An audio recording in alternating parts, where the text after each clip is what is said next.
Hello, I want to continue with the topic that I began earlier. I want to talk about living in your own little world, like when you were a little child. And God and your parents made a beautiful world for you.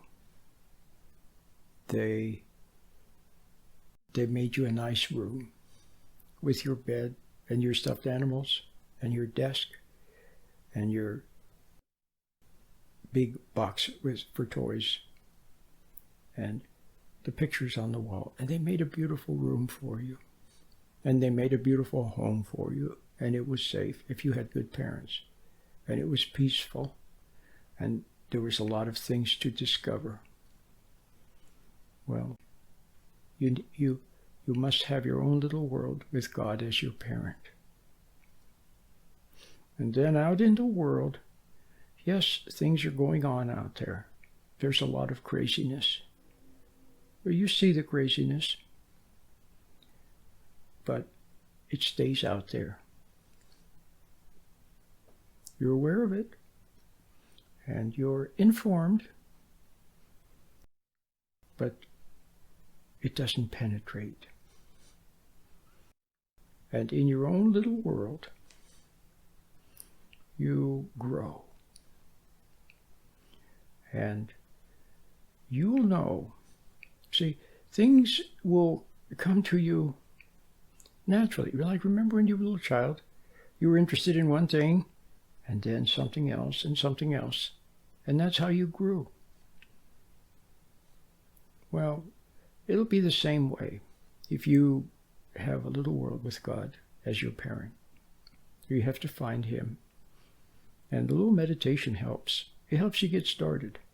I was saying earlier that, if you'd like to find that world, if you want to find God, if you heard about it, but you've never found it, you've never experienced it, or you pretended that you did, but you really hadn't, then the little meditation could help you. It teaches you how to become still.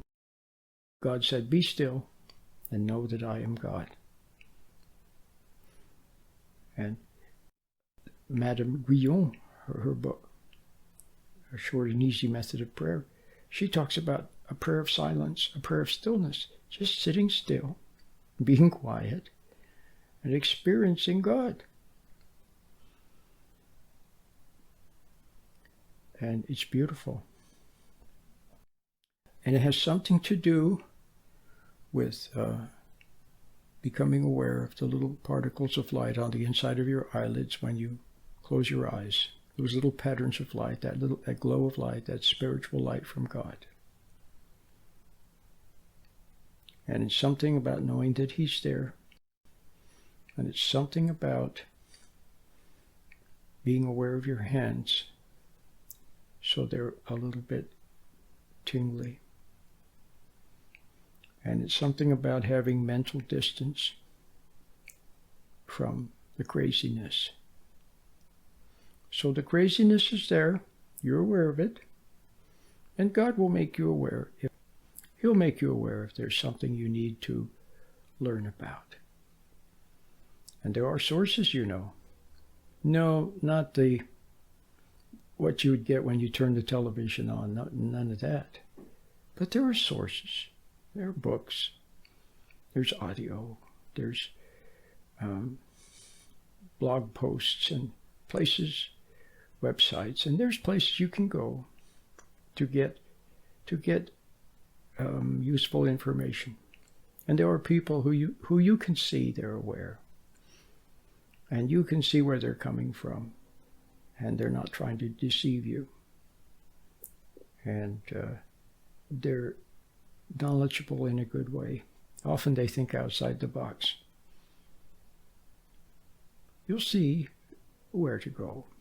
And then you'll gather information. So it's like gathering facts and information so that it can be collated by your intuition. See, my guide is my intuition. What I realize, what I know in my heart, what I see, what I discern. So yeah, I'll put the TV on, but I don't. But I mean, I could. I never watch television, but I could put it on for like 2 minutes, and in 2 minutes I would see what they're up to. I would see what they're trying to do. I would see how that they're lying and they're not credible, and I would see what they're leaving out, and that would be enough.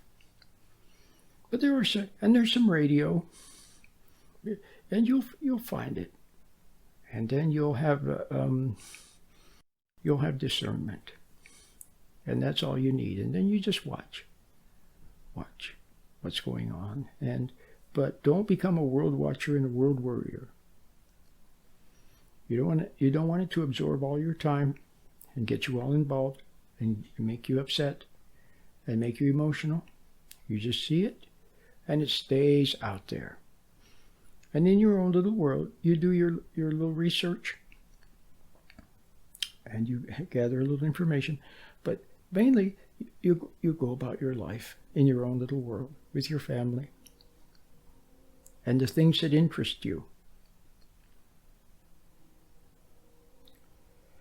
Remember when you were a little child, you discovered this and that, and it'll be the same now. A few years ago, I became interested in physics and math. And 30 years ago, I became interested in health. And it's been a wonderful journey over the years, discovering about health and writing. And it's just been really good. It's been helpful. And so,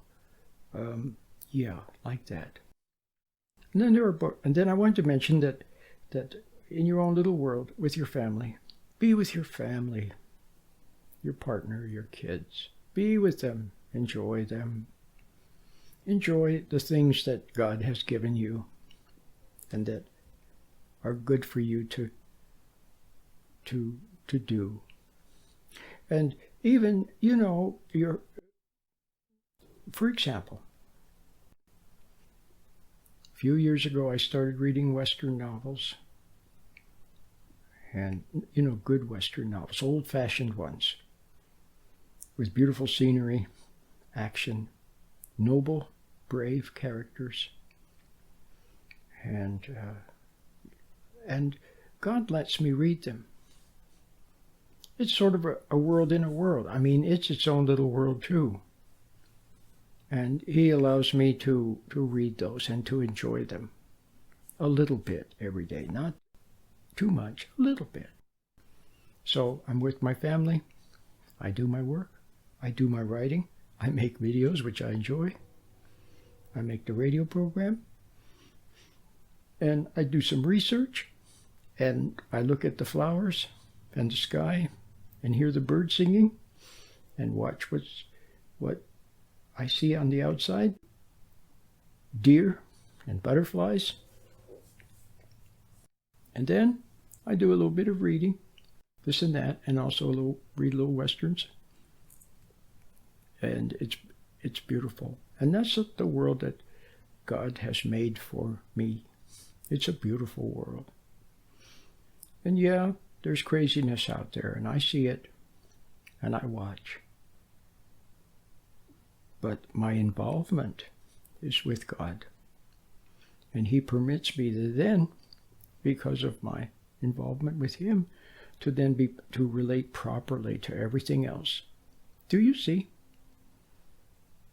And whatever He allows me to have, it's good. And it's wholesome. And it's useful. And it's fun. And I'm like a kid. I'm like a 71-year-old kid. And God is my parent. And so that's what I wanted to say.